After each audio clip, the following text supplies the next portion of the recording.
What? Mickey Monarch. Yes. Featuring Musicaholic. Yes. Oh, their remix. Man, this is such a beautiful song, I must say. Fire music and fire energy, man. That was Mickey Monarch with a song called Ngobe. Yes. Oh, dude, that's such a beautiful song, man. Take us through it, like. Oh my God, guys! Ngobe, it basically means win. For those that don't understand isiZulu, it means winning. So the whole concept of it is just, you know, you've succeeded in life. You know, a lot of people speak down on you and say, you will never make it. Yes. It can be family, it can be the ones close to you, your spouse, your friends. But in that song, it's just like you need to stay positive and keep on going. Pray. Man. Very true. And I mean, we live in a time right now where go bad, man. Like there's a lot of inspiration and a lot of positivity that is needed, and it's beautiful that you are doing that, man.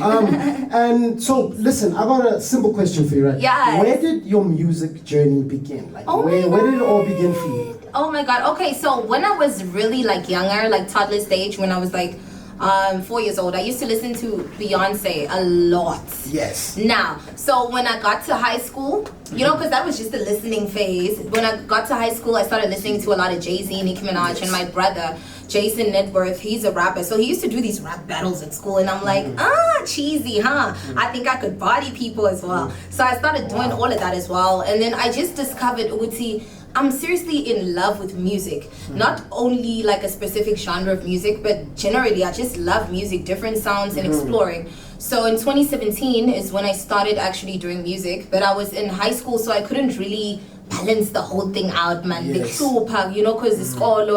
But then after school, I worked a bit in a law firm. I was a bio agent. And then I realized, because I always wanted to be a lawyer, but I realized when I was there, I don't want to pursue this. I'm more of a superstar. Like, it's too much. I can't see you as a bio You agent. know what I'm saying, Vele, sitting at a desk all day or day. I'm like, nah, it's not for me. So I resigned, and my boss wasn't too like pleasant and pleased about it.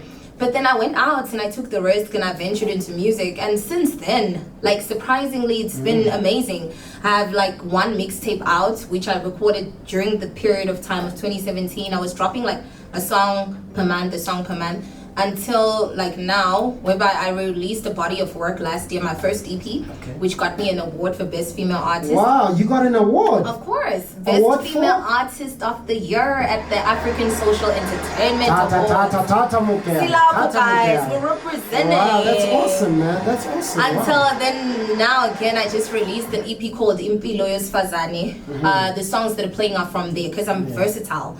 I'm not a rapper, I'm not a singer, I'm just versatile. I do everything as long as the beat sounds nice to me, man. In your bio, you say you do everything except for jazz. Except for jazz, guys. I'm sorry. Why don't you do? I don't know. I think honestly, honestly, I've never really understood jazz. Like I listen to it and I sit with people with jazz. I think I'm too bubbly. Yeah, papa, yo guys.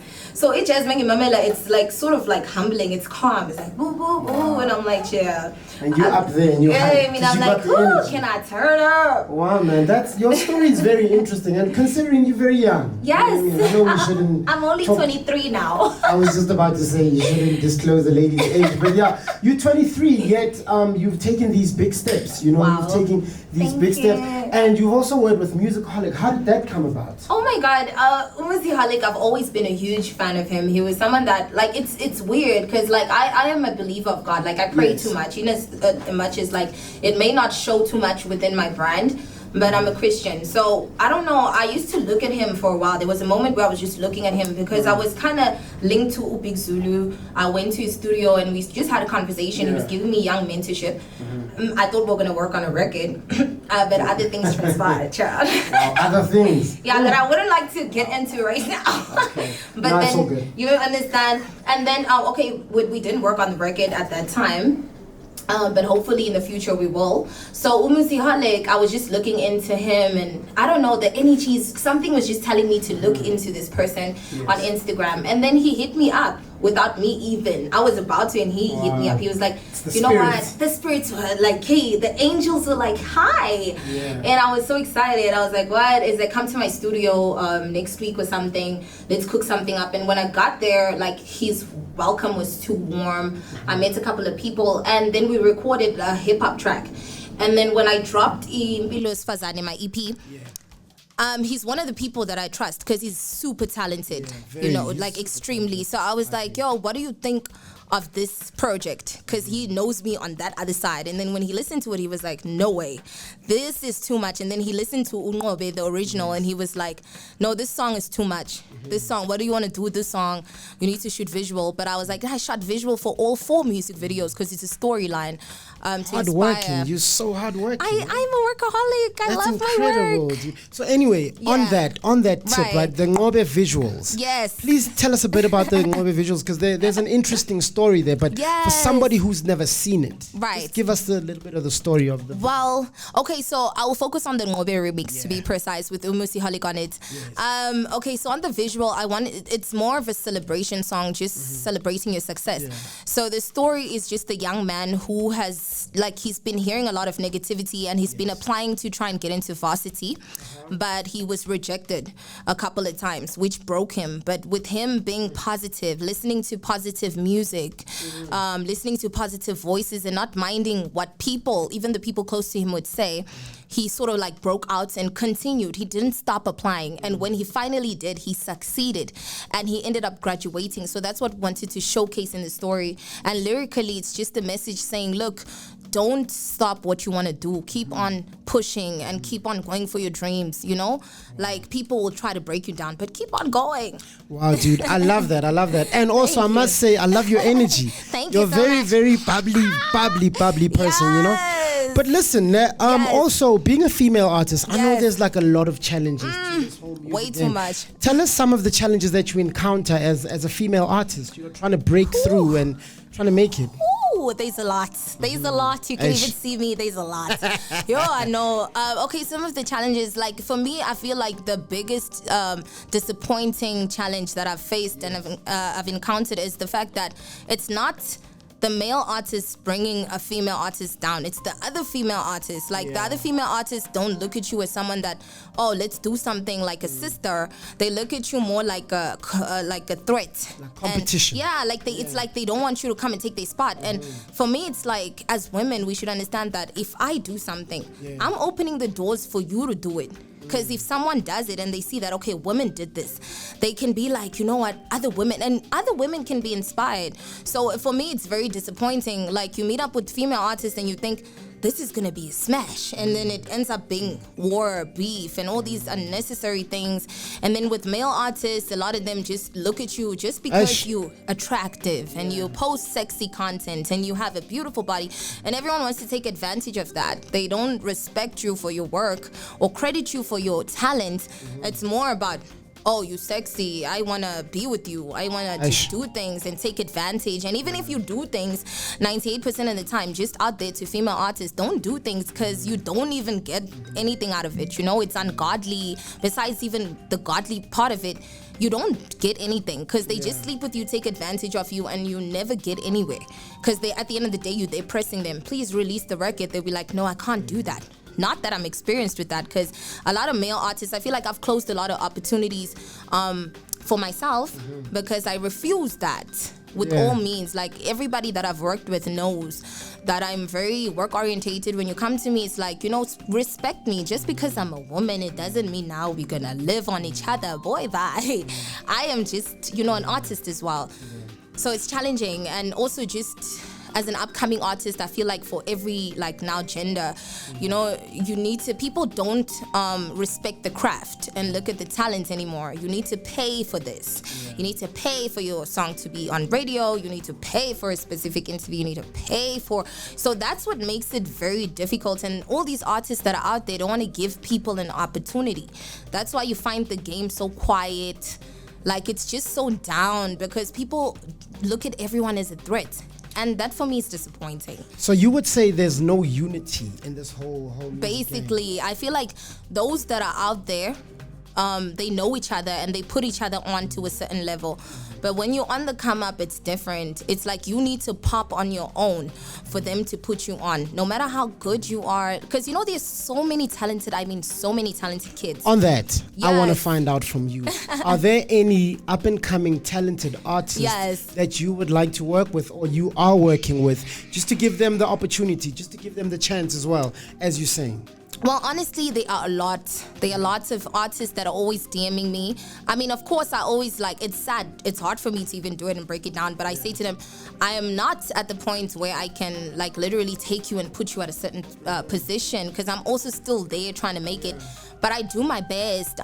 There's so many, actually. There's so many girls. There's Lash Yankee. She's an upcoming artist. She's doing great. She's a female. She's a rapper. She's like an alpha. She's really going out there. There's Noxie. There are so many female artists that I've seen that are there's Linda Africa. She does the Afro beats. Okay. There's so many. And there's just young kids, boys as well. The King and all these artists. They're always approaching me and I'm oh boy. They're good. No, but that's good, man. So tell me, which hood do you represent? Where you from? Oh my God, guys. If somebody's listening, be yo, she's from my hood. She's which from hood my hood. Okay. So originally, I'm from Newcastle, KZN, oh, wow. 5. And then, but I was born and raised in Johannesburg. Okay. I was born and raised in a hood called Kensington. It's close to Eastgate. Close to Eastgate? Yes. But you grew up next to Eastgate. You were eating, what is that thing? Those donuts. The child donuts, guys. Krispy Kreme. All right. Heavy on it. Donut lifestyle. Okay, so you from Kensington? Yes, I'm from the East, representing the East. Kensington. If you're in the East Rand, we about that life. We are there. The East has always brought about a lot of talent. I mean, you look at some of the biggest. True. The Questas. True. The Quishes. Yeah, but no lady do. Hi. They're all from the East. So how has staying in the East or growing up in the East influenced your music? Well, honestly, for me, I don't know if I've seen it a lot in other people, because I feel like a lot of artists are so pinned down to one sound. They're afraid to, even if someone can sing. I mean, they blew up as a rapper, but you can hear but they don't bring it out because they're afraid. So for me, it's just understanding the different cultures and variety of people that I would grow up with at the time. I'd have a variety: white people, colored people, Indian people, Zimbabwean people, Congolese people, and all of that. You listen to the different sounds that come from them and understand their cultures. And instead of being xenophobic, because everyone assumes you xenophobic or you aggressive, and it's also nice for them to see a side of us that's different. We're not like that. I mean, some people have their reasons, which I respect. I won't speak down on them because that's just where they at.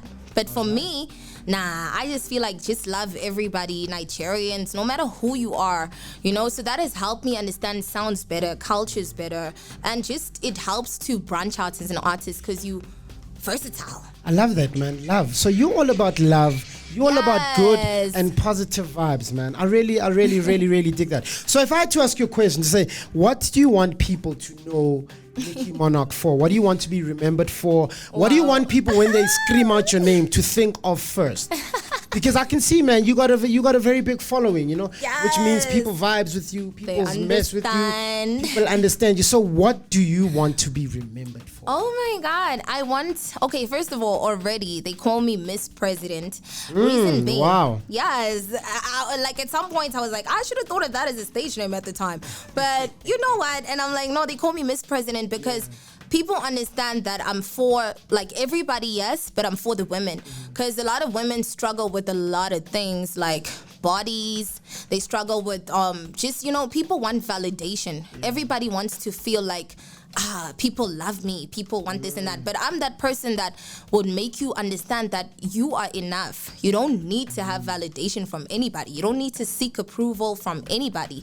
You are already complete. You don't need to imitate too much. I mean, we all inspired. I have inspirations from Nicki Minaj, Beyonce, Kanye, Jay-Z, so many people, but you need to stay being who you are. Don't try to fit in, because everybody wants to fit in. Some people feel discouraged because they're trying so hard to you know, post like everybody else. Like, you want to look like everybody else. You want to wear the same dress. But just be yourself. Post that jean and that white, that, you know, anything. Just be who you are and be true to yourself and authentic to you. Be authentic. Be yourself. Authentic to you. Like, speak your mind. Yes. Like, for me, I feel like everyone will remember the fact that she is a leader, a born leader, butterfly, beautiful but not easy to catch. I mean, I am attractive. Hallelujah. Hi. That English. Eh? Hello. Say that again, the butterfly line. Butterfly, beautiful but not easy to catch. Hence, the last name is Monarch in my stage name, because a monarch is a leader and a butterfly. Beautiful but not easy to catch. I mean, women don't have to settle for less. Women don't have to compromise themselves just because they want men to validate. So you look beautiful, now you're there with the guy. No way. You need to have standards. Fantastic. Yes. Listen, Mickey Monarch, you are such a vibe, dude. Time literally flies when someone is having a conversation with you. True. But I like that. So now, the last thing before we go back to your song, because I have to play Ngobe again. Yeah, please. You know, I have, especially now with the back end story, people know exactly what's going on about the song. So tell me, where can people find you? Where can they find you and where can they find your music? Well, okay, guys. First of all, I always say this to people. Just because I'm an upcoming artist, don't say where. Go to Google. The same way you find Beyonce is the same way you find me. Go to Google, iTunes, Spotify, YouTube. I have a lot of music videos out, and then some of them are on TV, but they are uncensored on Channel O because they're not for the kids. And very risque. Very risky behavior.